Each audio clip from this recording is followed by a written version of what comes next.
asalaamaaleykum wa rahmatullah bisimilah rahmaani rahim mbokki internautes yi maa ngi leen di nuyu di leen ziar di leen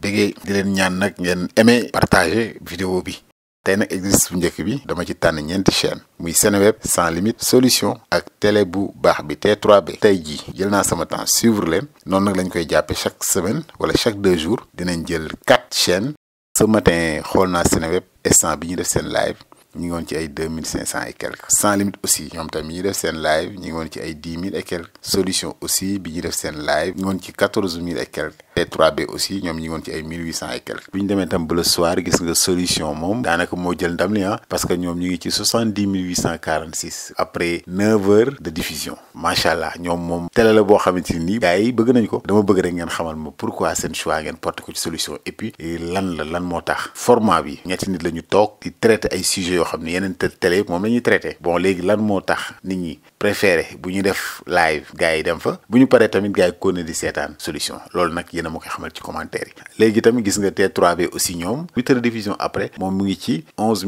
439 vues gis nga Sans Limites ñoom ñu ngi ci 67 345 vues après 11 heures de diffusion macha allah ils font aussi tam de liggéey bu doy waar Seneweb ñoom ñu ngi ci 19 503 vues après 12 heures kon bravo à Solution tey Solution moo jël ndam li sénégalais yi ñoom ñoo jël seen choix porté ko ci Solution la moo tax ñu bëgg ko nag dama leen di xaar ngeen wax ma ko ci commentaire yi kon bravo à Sandiogou Soyibou Diop ak Baye Assane Mesere liggéey bi rafet na gars yi bëggee nañ ko boo xoolee profilu Sandiogou dafa nekk profil boo xam ni dafa mel ne sénégalais dañ ciy gis seen bopp ci moom c'est-à-dire c'est le sénégalais qui parle jërë ngeen jëf bu leen fàtte nag aimer partager abonné leen tamit surtout abonnement yi dégg ngeen jërë ngeen jëf merci beaucoup